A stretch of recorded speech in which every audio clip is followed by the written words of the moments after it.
भगवते वासुदेवाय नमो भगवते वासुदेवाय नमो भगवते वासुदेवाय कुंदे दुसारदाबलाया सुवसिताया बिना वर्तनितकाया श्वेत पद्मासना या ब्रह्माजु संकरी सामांग पातु सरस्वती भगवती निशितम श्री परमात्मा। जय हिंद, जय भारत। आप सबका स्वागत है। मैं रामनिश आपसे निवेदन करता हूँ, चैनल सब्सक्राइब करें, लाइक करें, शेयर करें। सत्य के साथ, सनातन के साथ, धर्म के साथ, विचार के साथ, बुद्धि के साथ, विश्वास के साथ, परंपरा के साथ, विरासत के साथ, अपनों के साथ, राष्ट्र के साथ, दुनिया के साथ, समुद्र के साथ, जल के साथ, वायु के साथ, अग्नि के साथ, आसमान के साथ, सूर्य के साथ, चंद्रमा के साथ, पर्यावरण के साथ, मानवता के साथ हम लोग खड़े थे, खड़े हैं और खड़े रहेंगे। हम रहें या ना रहें, राष्ट्र रहनी चाहिए, हम रहें या ना रहें, सत्य रहनी चाहिए, हम रहें या ना रहें, सनातन रहनी चाहिए, हम रहें या ना रहें, धर्म रहनी चाहिए। धर्म एक था, एक है और एक ही रहेगा। धर्म कभी दूसरा हो ही नहीं सकता। शुरू करते हैं श्रीमद्भागवत गीता के अध्याय 11 के श्लोक 28, 29, 30 को पूर्ण करेंगे। पहले संस्कृत में, बाद में इसका हिंदी अनुवाद सुनेंगे।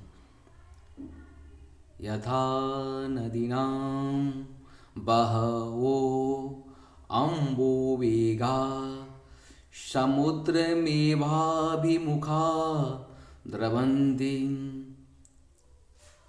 तथा तवामि नरलोकवीरा विशन्ति वक्त्राणि विज्वलन्ति।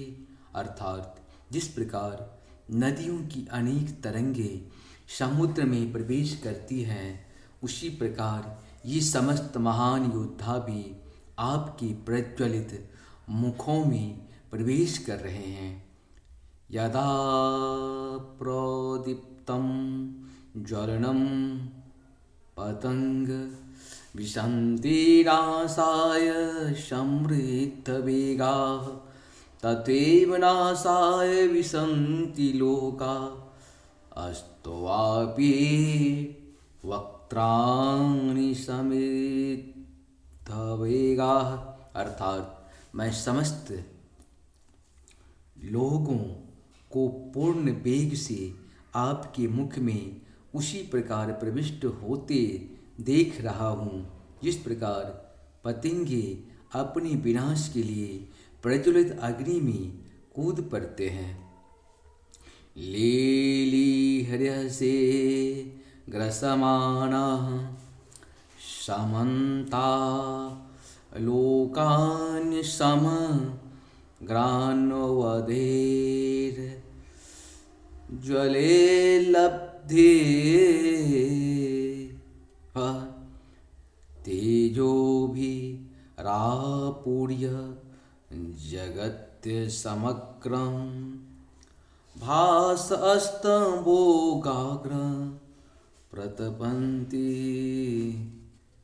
विष्णु। इस प्रकार से हम लोग का ये दुआ पूर्ण हुआ। हे विष्णु, हे विष्णु, मैं देखता हूँ कि आप अपने प्रज्वलित मुखों से सभी देवताओं के लोगों को निगल जा रहे हैं। आप सारे ब्रह्मांड को अपनी तेज से आपूरित करके अपनी विकराल झुलसाती किरणों सहित प्रकट हो रहे हैं। इस प्रकार से हम लोग का ये पूर्ण हुआ। आप सबको सत सत नमन। जय सिया राम। जहाँ पर कृपा राम की हुई, तहाँ पर कृपा करे सब कोई। जहाँ पर राम की कृपा हो जाती, मनुष्य का कृपा, देवताओं की कृपा, सब जीव जंतु की कृपा आपके ऊपर अपने आप हो जाएगा। इसीलिए प्रभु का कृपा हम सबों को, मानव को मिलना ही चाहिए। जय सिया राम, जय सिया।